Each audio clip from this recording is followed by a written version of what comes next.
Hello Sir Noki. Magandang gabi sa iyo at sa mga nakikinig. Itago niyo na lang ako sa pangalang Jomar. At ang ibabahagi ko ay hindi isang alamat mula sa probinsya. Nangyari ito mismo sa gitna ng Quezon City, sa ilalim ng mga ilaw at sa gitna ng ingay ng Commonwealth Avenue. Noong nakaraang taon, dahil sa tindi ng inflation at kawalan ng trabaho, pumasok ako sa pagiging middleman ng mga alahas. Doon ko nakilala ang isang buy and sell group, ang isang user na ang pangalan ay Norman Gold. Simple lang ang profile picture. Isang kamay na may hawak na kumikinang nasingsing. Sabi niya, meron daw siyang gold bars na galing pa sa mga nakatagong kuta ng mga Hapon sa New Manila. Rush sale daw ito o mabilis ang pagbebenta dahil nangangailangan siya ng panggamot sa kanyang sakit. Nagtagpo kami sa isang kanto malapit sa Sandigang Bayan. Gabi na noon, bandang 9:00. Lumabas ang isang lalaking matangkad, sobrang payat na tila aninong nabuhay. Siya si Mang Norman. Ang balat niya ay parang tuyong papel na itinapal sa bungo at ang kanyang mga mata ay tila dalawang itim na butas na walang kislap. Dito tayo Jomar. Mas ligtas sa loob ng bahay ko. Maraming magnanakaw sa labas. Bulong niya. Ang boses niya ay parang kalawang na kumakaskas sa yero. Pumunta kami sa eskenita na hindi na abot ng ilaw ng mga poste.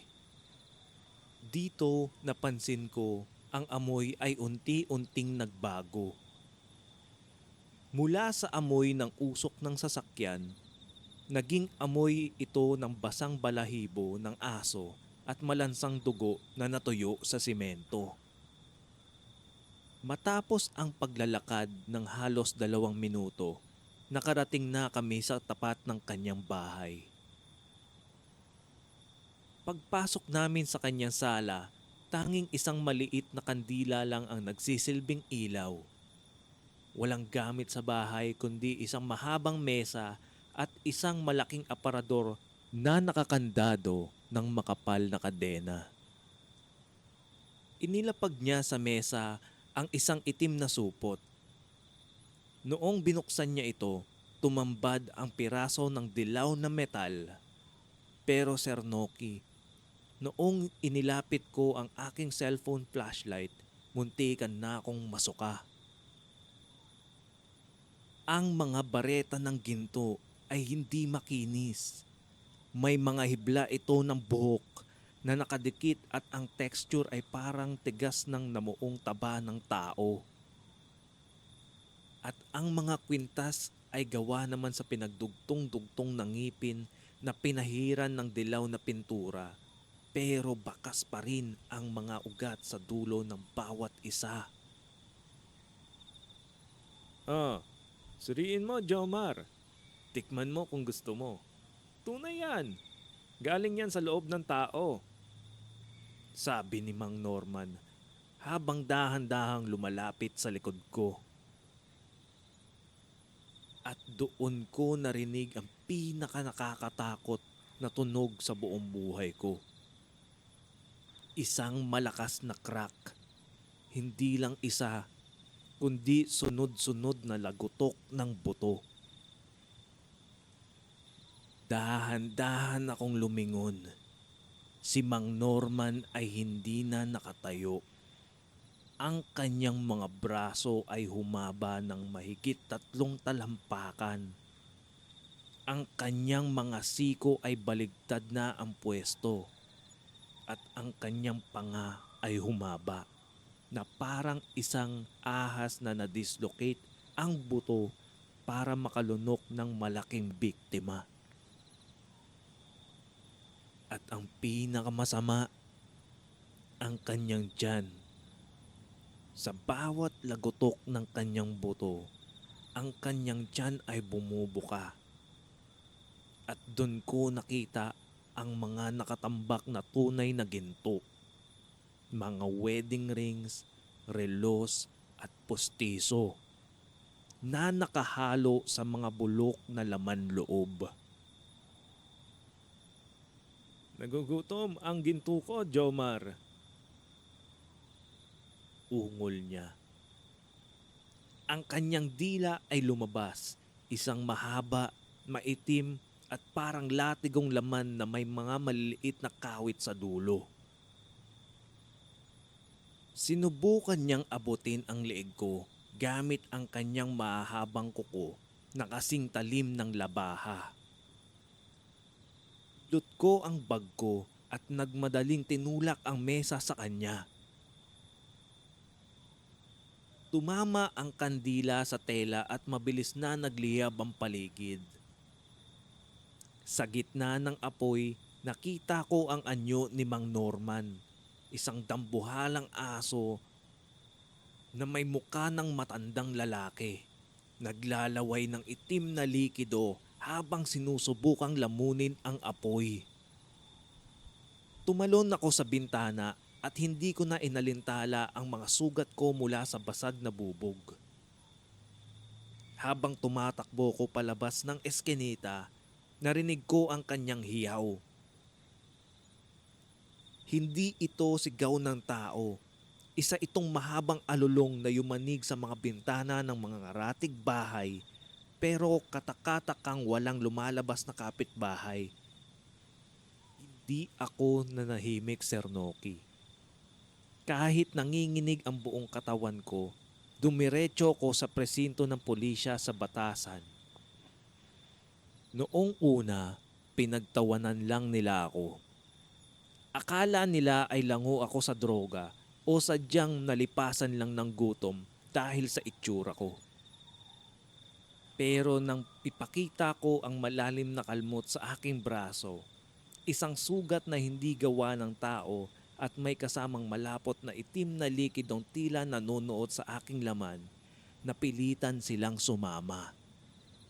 Bumalik kami sa Commonwealth kasama ang 3 pulis na may bitbit na mga dekalibring barel.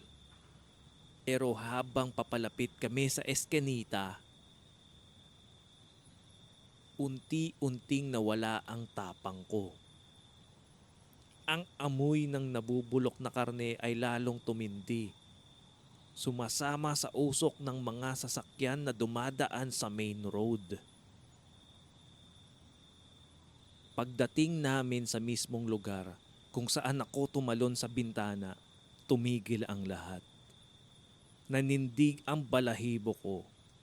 Ang bahay ni Mang Norman wala na roon. Ito ay abo na at natupok ng sunog. At nang lapitan at inspeksyonin ng otoridad ang mga labi ng natira sa nasusunog na bahay, may nakita kaming isang bagay na nagpakilabot kahit sa mga otoridad. Doon sa gitna ng bahay ay may isang tumpok ng buto ng mga tao. Malinis ang pagkakauka sa mga ito na tila hinigop ang bawat hibla ng utak at buto. At sa ibabaw ng tumpok na yon, naroon ang isang piraso ng ginto. Isang pustisong ginto na may nakadikit pang sariwang piraso ng gilagid. Habang pabalik na kami sa patrol car, biglang humangin ng malakas. Isang amoy patay. Napatingin ako sa itaas ng isang malaking puno ng balete sa di kalayuan. Doon, sa gitna ng makapal na mga dahon, nakita ko ang 2 dilaw na mata na nagliliyab sa dilim. At hindi ako pwedeng magkamali. Si Mang Norman yun. nakalambitin ng patiwarik sa mga sanga. Ang katawan niya ay parang isang higanteng paniki. Hindi siya natatakot sa mga pulis. Nakatingin siya ng diretso sa akin. Tinutok niya ang kanyang daliri sa harap ng kanyang bibig na parang sumisenyas na manahimik lang ako. Pagkatapos, itinaas niya ang kanyang kabilang kamay na may hawak na kumikinang na wedding ring. Ang singsing na alam kong suot ko noong pumasok ako sa bahay niya, na hindi ko man lang napansing na wala na pala sa daliri ko. Hanggang ngayon, Sir Noki, hindi ko na nakuha ang singsing ko. Pero gabi-gabi, naririnig ko ang kalaskas ng yero sa bubungan ng kapitbahay namin sa Fairview. Naririnig ko pa rin ang mahihinang lagutok ng mga buto sa labas ng aking bintana. At minsan, ang amoy ng malansang taba ay laging sumasama sa simoy ng aircon ko. Kaya sa mga nakikinig, kung taga-QC kayo at may nakita kayong matanda na nag-aalok ng alahas sa madidilim na parking lot ng mga mall o sa tabi ng overpass, huwag nyo itong pansinin. Dahil baka si Mang Norman na ito. Mag-ingat po kayo, Sir Noki, at sa mga tagapakinig. Maraming salamat po sa pagbasa ng aking liham. Dito ko na po ito tatapusin.